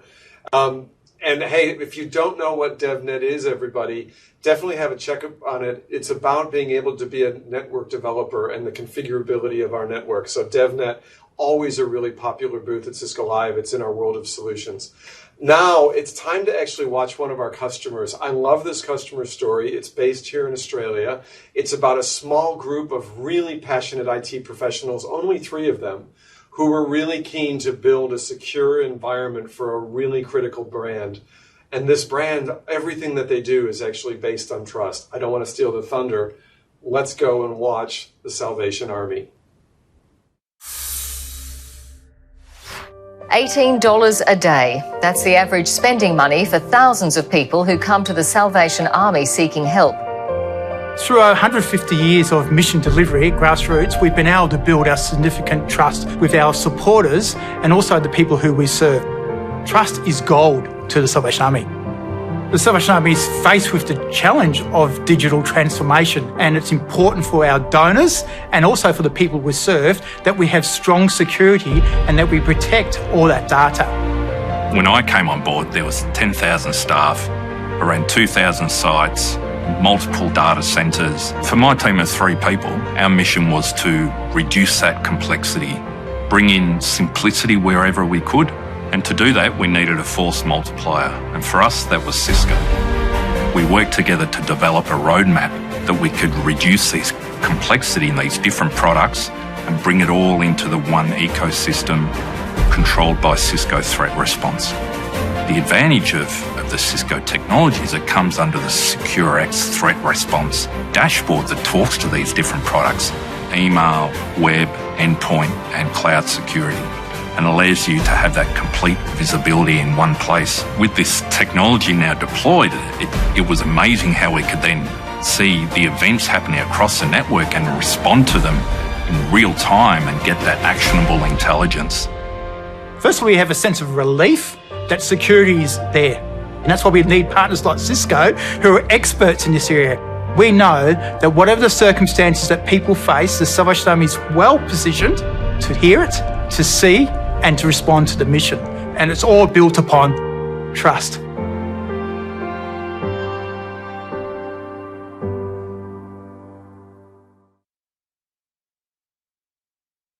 Ah, the good old days. Back when all of our critical apps and services ran in the data center. Everything was in one place. Easier to monitor, easier to troubleshoot. IT had more control over the app stack, network, and infrastructure. There wasn't so much finger pointing or war rooms full of people trying to figure out what to fix first. Fast forward to today, and almost any company can spin up a killer app in almost no time, and the barriers to scale are insanely low. But in our new internet-centric, hybrid, multi-cloud, serverless, distributed, disaggregated, discombobulated world, when something goes wrong, just getting to a root cause can feel like looking for a needle in a needle stack, especially when you're dependent on environments you don't own. What if it didn't have to be that way? What if you could see everything that impacts your digital supply chain, from the code to the infrastructure to the network and everything in between, and wow your customers and employees with insanely fast, proactive responses? What if your teams could be truly collaborative, even outside their comfort zones, moving gracefully between application and network data to fix what matters? With App Dynamics plus Thousand Eyes from Cisco, you can do all that and more. You can finally get your IT ops, net ops, and app ops playing from the same playbook and get full visibility into every facet of your customer's digital experience, no matter how complex, distributed, or unpredictable your environments might be. You can see more, do more, and stay ahead of issues before they affect your users. That's the power of thinking beyond siloed monitoring tools. That's the power of full-stack business observability. That's the power of App Dynamics plus Thousand Eyes from Cisco. tuned for the blockbuster hit of Cisco Live. Coming soon. Accelerating the future of work.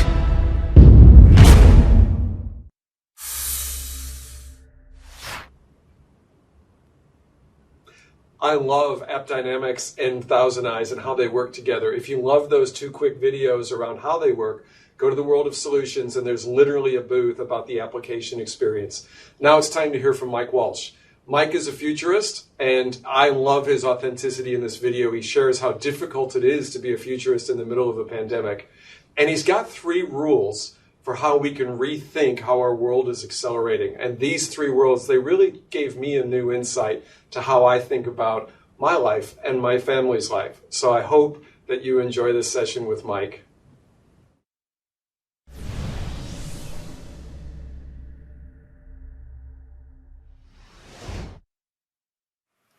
Hi, it's a great pleasure to be speaking to you today at Cisco Live.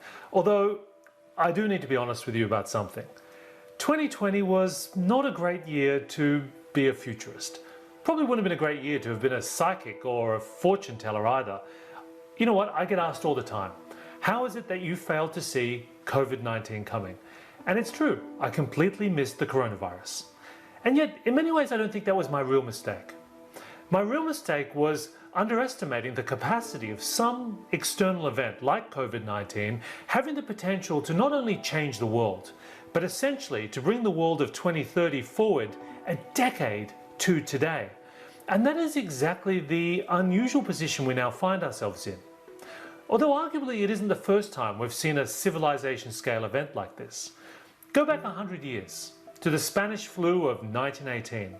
And what is fascinating is not just the striking similarities with today in terms of masks and quarantine and social distancing, but really the extraordinary social, political, economic and cultural changes that were also unleashed by that virus. I'll give you a simple example. Take the position of women. So many men had fallen sick from the virus or had died in the war that women during this period were forced to take increasing positions of responsibility and authority. This, more than anything else, set the stage for the universal right to vote some years later. There were similar big changes in technology. Take a look at this ad from the New York Telephone Company, advocating the benefits of this disruptive new technology known as the telephone, perfect for staying in touch with friends or colleagues that might be trapped in quarantine. Now, you'd be tempted for thinking this ad came out in 1918. It actually came out a good years earlier, in 1910, at the height of an earlier cholera outbreak.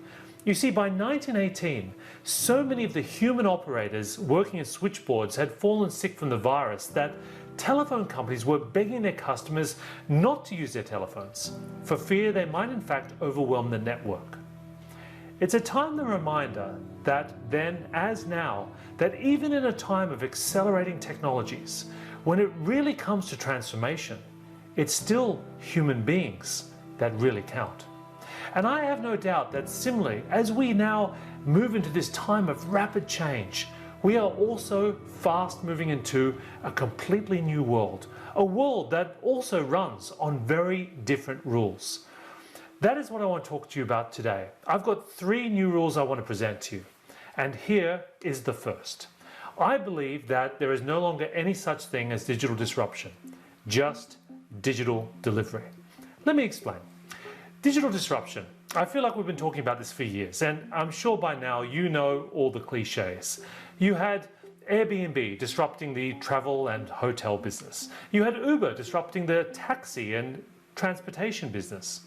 It was like there was something special about these types of companies, as if they alone were given permission to think outside the box, to innovate, to disrupt, to do things differently. Well, if the last 18 months has made anything clear, it's simply this. We are all disruptors now. If you haven't figured out a way in this time of a pandemic to leverage automation, to leverage artificial intelligence, to work remotely, then if you haven't figured out how to truly become a digital business, well, you're probably no longer in business. When I say digital disruption doesn't exist, what I mean is it's no longer important in the way that it's become table stakes. It's become the price of doing business. It's just part of getting things done. What we really talk about now is digital delivery. It's just the part and parcel of 21st century business. If you want to get to the heart of what's really going to drive transformation in the next 5 to 10 years, then you've got to think bigger. You've got to think bolder. You've got to come up with really an answer to a more interesting question. I mean, take grocery. In the first 6 weeks of the pandemic, suddenly every supermarket realized they would have to pivot to delivering to customers at home, which required not only a whole new plan for logistics, but in many cases a completely new technology stack. But there is a big difference between being a grocer that can now work on digital channels and being, say, an Ocado, a $17 billion business, which is not just an online grocer, but essentially a technology platform that provides solutions for groceries across the world. You see behind me one of Ocado's hives. This is a constellation of robots which move at the pace of 6 meters per second that can take a 50-item grocery order and pack it in the moment of minutes. There is a big difference between just operating on digital channels with leveraging digital technology and investing in data to really finding out how to become an AI-powered organization. Ultimately, we are now asked to answer a very difficult question, which is, what is now possible in an age of AI that was simply not possible before? To answer that question, I think we need to get to the heart of 3 core principles. Number 1, we have to figure out how we can now reinvent the way we deliver value. Tesla for me is an interesting example. I mean, what is behind Tesla's extraordinary run-up in its stock price? Is it its ability to design beautiful cars? Is it its mastery of EV battery technology? Is it its founder's unfortunate habit of sending out provocative tweets on Twitter? Well, probably none of these things. And probably more to do with the circuits that you see behind me. This is the Tesla Autopilot. It's proof that Tesla doesn't design cars. It designs computational stacks on wheels. And as you can see from this video, when Tesla does a software update, it is really a thing of beauty. What distinguishes one high-priced Tesla from maybe a cheaper one is often nothing to do with its hardware, its leather, its fit-outs or accessories. It's all software. Tesla's figured out how to increase and deliver value at zero marginal cost. It's all code. And the ability to transform a very traditional industry, such as automotive, and change the way its supply chain operates to being something that's completely based around digital and data is really the hallmark of a 21st century disruptive organization. But the second principle for me is that it's not just enough to digitalize. We also have to ask ourselves, how do we now virtualize? Part of the traditional digital transformation model is finding ways to digitize your processes end to end. But a much bigger opportunity is to ask yourself, well, how do we now look at those assets and resources and processes in a completely new way? A very interesting company is this company called Buildots from Israel. So what they started doing was putting cameras on the construction helmets of workers working on a site, so they could start to build a real-time digital twin of a building as it was in progress. Now, McKinsey estimates that site mismanagement costs anywhere between $1.5 to $1.6 trillion every single year. But what if, rather than sort of relying on traditional conveyancing methods and site management to work out where a building was, you could have a real-time digital view of that building? It would not only change the way you manage a project, it potentially would change the way you finance and manage risk as well.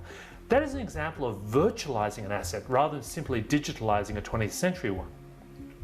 The third principle for me is your real goal as a leader in the technology community is to build for insight, not just infrastructure.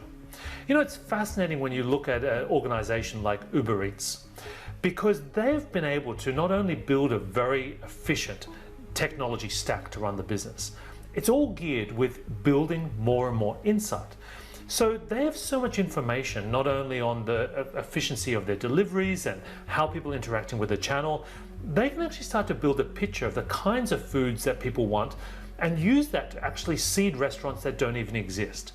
So in recent years, Uber has actually launched over 7,000 completely virtual restaurants, essentially by just looking at the pattern of searches and working and pitching the idea of restaurants to chains to actually fill gaps in needs that they can see through their data. And this is really building towards a future where we're going to have ghost kitchens that essentially supply restaurant brands that don't even exist in a bricks and mortar sense.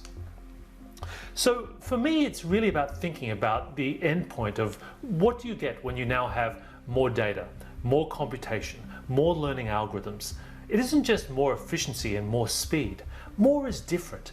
At some point, you can have entirely new types of organizations, new types of platforms, new types of businesses.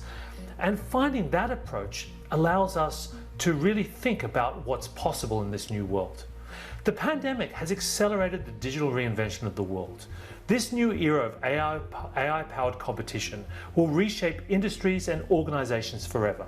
So reinvent how you deliver value, virtualize your assets and processes, and build your infrastructure for insight.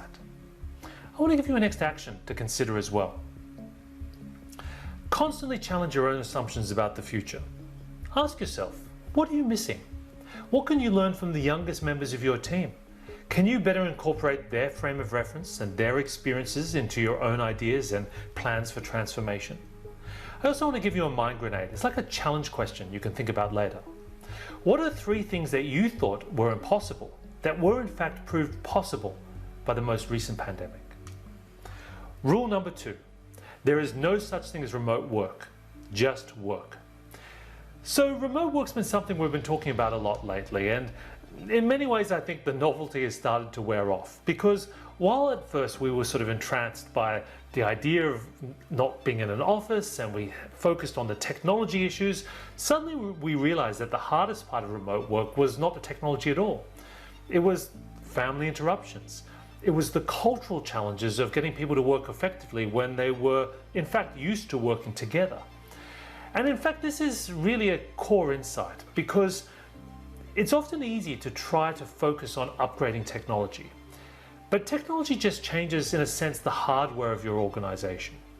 If you really want to change, you've got to figure out how to make culture your operating system.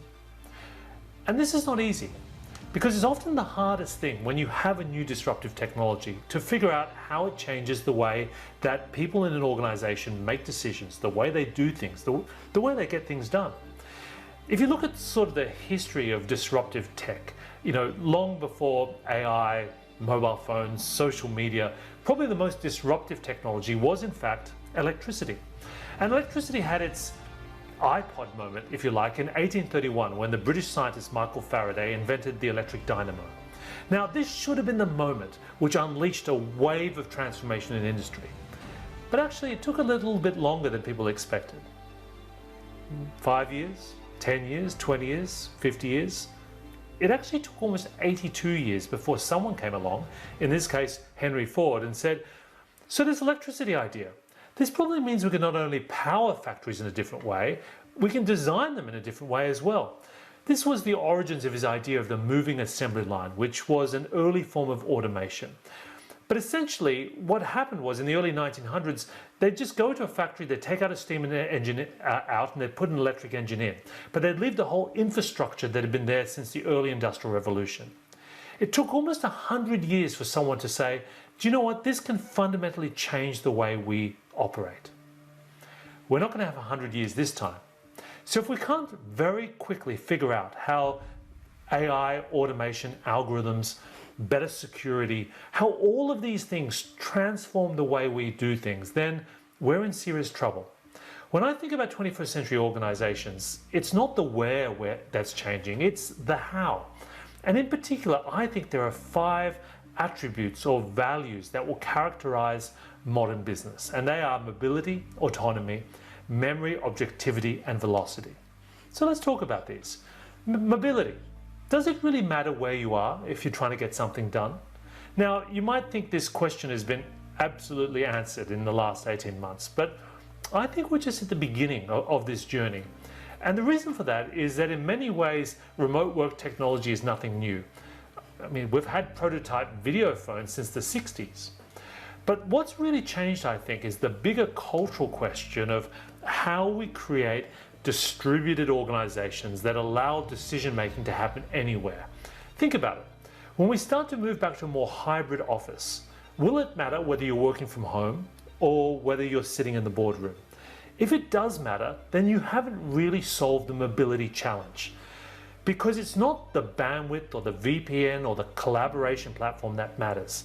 It's the way you set up influence and decision making and authority that really gives you your powers of mobility.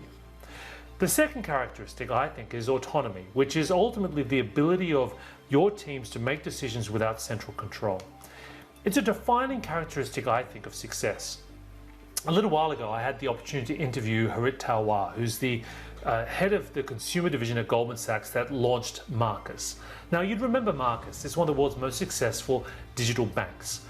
And I was fascinated because this was a startup that was essentially born in a 150-year-old, very traditional, very conservative investment bank, Goldman Sachs. And initially I thought that Marcus's success all came down to its ability to pair a fantastic business model with great technology. But Harit actually said, Mike, please don't call us a technology company. We're a customer solutions business. He said a big part of our success is actually our organizational structure. Everyone at Marcus is also part of these consumer-facing pods. They're like agile teams who are highly autonomous. They have the ability to focus on a consumer issue, and they've got the authority to solve it. And it says that ability for people to be part of those agile teams, regardless of their functional role, has really been core to the success of that business directly answering customer needs. The third characteristic for me is memory. We often talk about the power of being learning organizations, but what does that really mean? So when the pandemic first hit, I spent quite a bit of time researching companies that actually never had offices. They were designed to be remote from the beginning.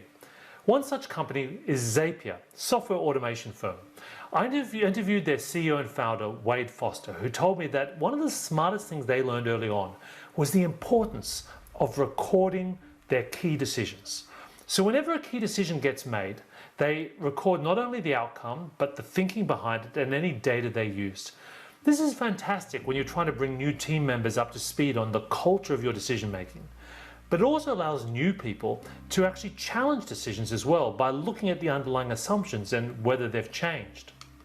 The fourth characteristic for me is objectivity, which really is the ability for anyone in the company to use facts and data to challenge even established ideas. This to me has been one of the reasons why Amazon has been so successful. It isn't because they've built fantastic infrastructure or their massive investments in logistics. It's because they have been very focused on creating a data-driven culture. A great example for this is the fact that at Amazon, they have banned PowerPoint. Now, I don't know what you think about this. I think this is a great idea. I mean, think about all of the hours, the weeks, maybe the years of your life you've wasted in endless PowerPoint presentations. It isn't that PowerPoint is bad, but rather that Jeff Bezos believes that if you're going to get a decision made, it's better that people come in rather than with a big presentation, with a highly structured, carefully thought out 6-page memo that someone's put a lot of care and thought into creating and curating. And the idea being that if you clearly identify a hypothesis, what's in it for the customer, and you have data to support up your argument, you're going to have a much higher quality discussion around the decision that actually needs to get made. The fifth and probably most important characteristic for me is velocity, or the speed at which teams can respond to situations. In the early days of the pandemic, I spoke to Sandeep Dadlani, who's the Chief Digital Officer at Mars. And I said to him, what have you learned from the crisis? And he said, it's been extraordinary. He said, everything that my digital transformation team has been working on for the last few years essentially came into being in the first 6 weeks of the crisis. He said, I'll give you a simple example. He said our logistics team was full of people who had these incredible familial relationships, but suddenly, when the pandemic hit, they couldn't operate the way they used to. People were now working from home. So rather than in the old days of picking up the phone and calling someone you knew who was working on the factory floor, who'd then look out the window and say to the truck driver, listen, can you hold up? We need to load up some more pallets. People now had to rely on digital systems, and they became more data-driven, and they became more objective, and they started asking more piercing, probing questions about the sources of demand and supply. And all of this essentially sped things up. Sandeep said it was like they found out a way to improve their internal clock speed. And believe me, once you've done that, there is no going back. So these 5 forces for me are really the core of what a 21st century organization looks like. It's why remote work is just the beginning of a much bigger revolution that is changing the nature of business itself. So as you start to think about a next action on this point, create a discussion channel on your collaboration platform. Use WebEx Teams to create a hashtag transformation topic and share stories about things that are not only going on in your organization, but in other organizations or in other industries. And as a mind grenade, here's how I would challenge you. If you had the opportunity to redesign your infrastructure today for the post-pandemic world with no legacy systems and all the lessons of the last 12 months, what would you do differently?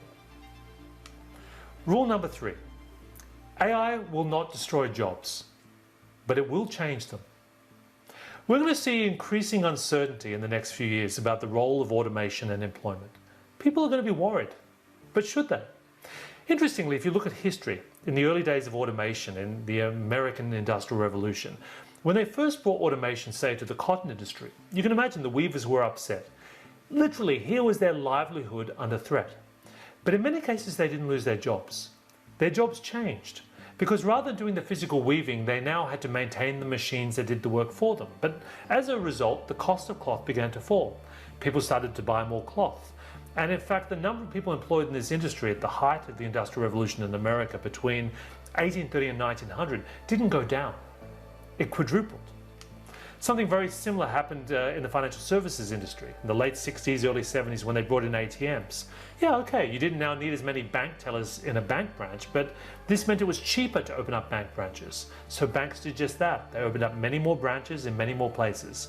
Interestingly, there are actually more bank tellers today working in financial services than there were before the ATM. But that's not the point. You see, you need a different kind of person with a very different set of skills. And that is really, I think, the core of the issue. How do jobs now need to change in a world where we increasingly have more automation, more data, more technology? And in particular, how do leadership jobs need to change? You see, I think we need to become new types of leaders. I think we need to become algorithmic leaders who can combine a deep understanding of human complexity with a flair for computational thinking. In a way, we need a new set of leadership principles to guide us. And that is really where I want to leave you with today, with 3 principles. Number 1, when you automate, think about how you can elevate. So Shell is an interesting case study. They're facing an increasingly decarbonized energy future, one that's going to require probably more knowledge of AI, machine learning, data analytics in order to run increasingly complex and adaptive energy grids. So interestingly, Shell realized they have lots of geotechnical engineers or people that have got incredible math skills. So these people they're now trying to migrate by giving them more and more lessons and materials on artificial intelligence and machine learning and data. So in order to transition their workforce by identifying the capabilities they already have. So when you automate, think about how you can elevate the talent and capabilities in your team and organization. The second principle for me is learn how to better embrace uncertainty and, in fact, to anticipate and design in failure. So the F-35 fighter jet has been one of the most expensive and problematic fighter planes in history. It cost a fortune to build and it's not really working as planned. And interestingly, one of the biggest problems is the maintenance software. The maintenance software essentially is requiring engineers to log 10,000 hours of data that should be collected autonomously. And this means that in many cases the planes are not flying when they in fact should be fit to fly. So when the Department of Defense commissioned a report on this, the Atlantic Council actually recommended that the DoD spend more time looking at companies like Netflix and Amazon. You see, at Netflix they've got something called the Simian Army of chaos monkeys that they deliberately unleash onto their systems to basically unleash uncertainty and ambiguity. They actually build failure into the systems in order to test and to track things that are likely to happen. And by doing this, they make their systems more resilient and more robust. Similarly at Amazon, when they specify problems, they have a specific language in which, rather than just trying to identify what could possibly go wrong, they actually identify what has to go right in order for the system to function. So by anticipating failure, by embracing uncertainty, they build a more robust platform. The third principle for me is probably the most important, which is if the answer is X, learn how to ask why. There is no doubt that we're moving into a time with increasing risks of not just cyber attacks and data breaches, but algorithmic bias and AIs that are potentially discriminatory. And there's no point waiting around to see who's at fault, when this is exactly the moment when we have to develop and nurture the right moral compass. This applies both to engineers and programmers as well to business leaders, because now is the time that we have to really think, what are we building these systems for? What data are we using? Is the data underlying bias? What are we optimizing these platforms around? These are deep and, in fact, moral questions that are essential not only for designing equitable platforms, but ensuring that we bring our humanity as leaders to the table. So what I'm really saying is, as we look to the 21st century, we're going to need a whole new playbook of leadership principles. I've given you 3 principles today. I've actually got another 7. If you're interested in learning more, please take a moment to check out my book, The Algorithmic Leader. I believe leaders are more important than ever, but we have to evolve and adapt. When we automate, we have to elevate our teams. We need to prepare for failure and embrace uncertainty. And most importantly, we need to be ready to challenge the future with a strong moral compass. As a next action, ask yourself, what can you do as a leader to better drive digital transformation? Write a personal transformation plan for areas of change, either technological or cultural, that you can influence in your role. And as a final mind grenade, I'd say this: what are the behaviors and beliefs that made you successful in the past that, if you continued in the future, would in fact undermine your progress? So I hope you found this interesting. It's been a great pleasure talking to you today at Cisco Live, and I'd love to stay in touch. So please take a moment to follow me on Twitter or on Instagram. And if you'd like the summary slides from today, you can find them at mike-walsh.com/go. Right up front, I challenged you about what's really at stake here. It's so much more interesting than just a period of recovery from an incredible global crisis. We are truly at the dawn of a new world, a world that's going to run on very new rules. So what's going to happen as we accelerate out of this crisis? Is it going to be a new renaissance or a new boom? Well, I hope so. But ultimately, it'll be up to us and the decisions we make now. Because now is the time for us to rethink how we engage our customers and our communities. Now is the time for us to redesign where and how we work. And now is the time for us to reimagine our role as leaders. Because now, more than ever, is truly a time for transformation.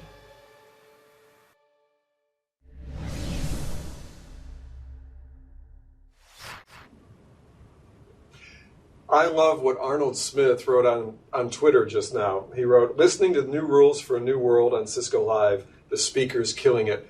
I couldn't agree more."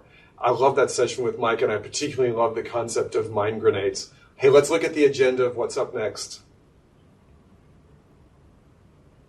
It's coming up, we're going to be looking deep into cloud networking, how easy it is to implement Meraki, more around hybrid cloud, and then we've got an amazing session with James Cameron. Seema, do you want to take us away to the next session?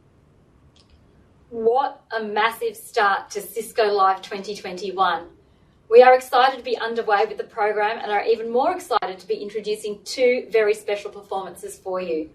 Both of these artists are joining us from Los Angeles, California, and we're excited to introduce them to you. First up, we have an impressive vocal performance by Pentatonics. Pentatonics has won 3 Grammys for their incredible style of a cappella. Their YouTube channel boasts over 19 million subscribers, and they've sold out shows all over the globe. The group has received multiple RIAA certifications for multi-platinum, platinum and gold selling albums and singles. A daytime Emmy nomination, starred in 3 holiday specials for NBC, and appeared in the feature film Pitch Perfect 2. Cisco Live is excited to welcome Pentatonix. At Cisco Live, we aren't stopping there. We are also being joined by global superstar Baby Rexha. As a diamond certified selling artist with multiple Grammy nominations, numerous #1 hits, and chart-topping songwriting career under her belt, Baby is a force. Beyond excelling on the pop charts and rock charts, Baby holds the title for longest reign ever by a female artist at #1 on the Billboard Hot Country Songs chart for her song Meant to Be, with Florida Georgia Line, which held the top spot for 50 consecutive weeks. Her debut album, Expectations, landed her Best New Artist nomination at the 2019 Grammy Awards. Cisco Live, we hope you enjoy these performances. Great, ready to turn it up with Pentatonix and Baby Rexha. Click on the Leadership channel to see these incredible performances. Have fun.